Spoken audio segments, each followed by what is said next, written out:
It's been a while since we've seen each other. So tonight we talked about the branding and the naming for our new open commerce platform.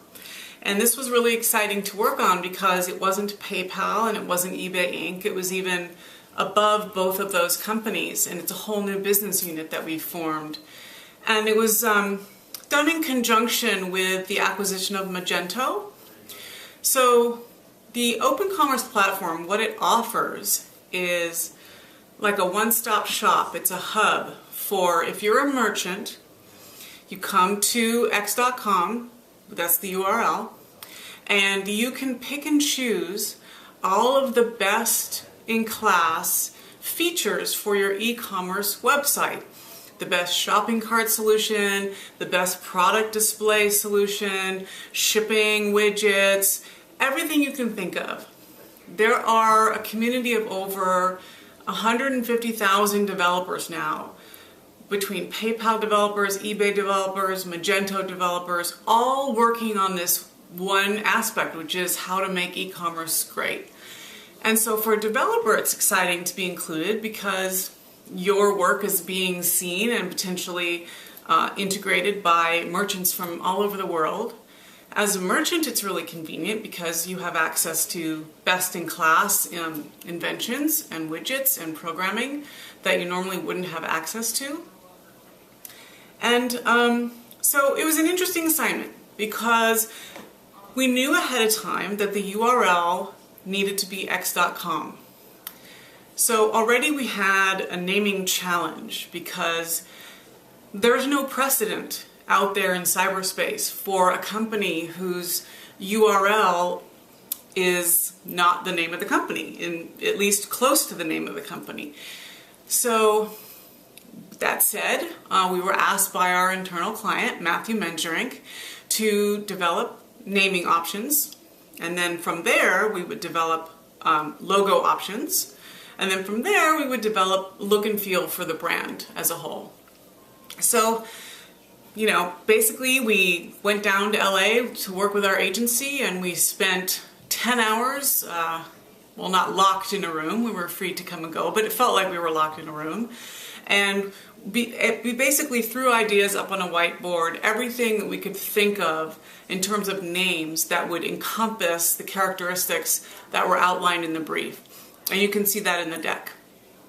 And you know, you start with, you get out your thesaurus, and then if someone knows Latin, that's really fun too. You can put words together from Latin, and then you just start to let your mind go and just put everything up on the board you can think of to try to generate some names. And we went in all kinds of interesting directions, always keeping X in mind though, because knowing that the URL, like we said, was x.com, we really wanted, if we were going to have a name other than x.com for the company, that it wouldn't be a total disconnect that the URL is x.com. So we generated a whole list of names, and we had our legal team do a very expedited search, which costs $4,500 for an expedited search. It's normally $3,000 per region, just FYI. So $4,500, they decided to pick, the regions were the US, the UK, and Japan, and then they would do the rest of the countries subsequently. We were working against a deadline, which ultimately moved, but it was April 7th for the announcement to the world about the new open commerce platform. So we did that, and you know, as you're creating names for things in this situation, you can do your own knockout search easily.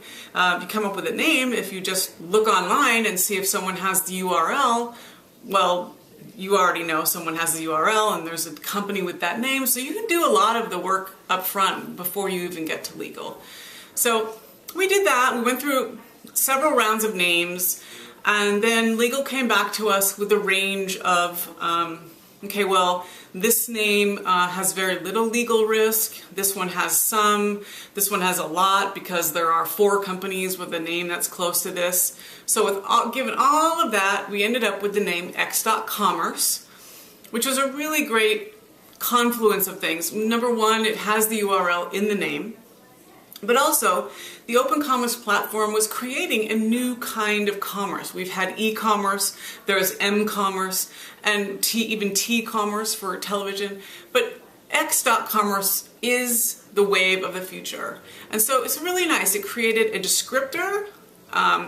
It created a new category that we were the first to create. First to market is always good. And it was a hell of a nice name, too. It was a URL in and of itself. So that was the name, and then we went into the same sort of process for the logo. Again, you know, working with the agency, creating every kind of permutation of what we felt x.commerce embodied and what we wanted the logo mark to embody.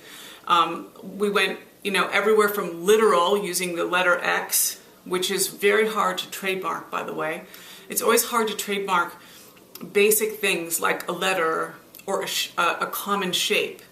But in any case, we tried several versions of the letter X, all the way to amorphous shapes that just gave you a feeling. And again, legal did a knockout search. They did expedited, same price, and through the same process, we went through actually a couple rounds, and then we found ourselves a mark.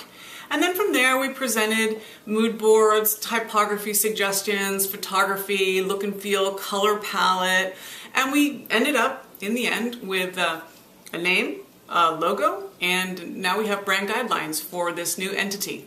And it was pretty exciting stuff because, you know, we don't form a new business unit at eBay Inc. very often. Maybe never again, I don't know. But take a look at the deck. If you have any questions, please feel free to ask. And have a good day and night or whatever you're about to do. I'll talk to you guys soon.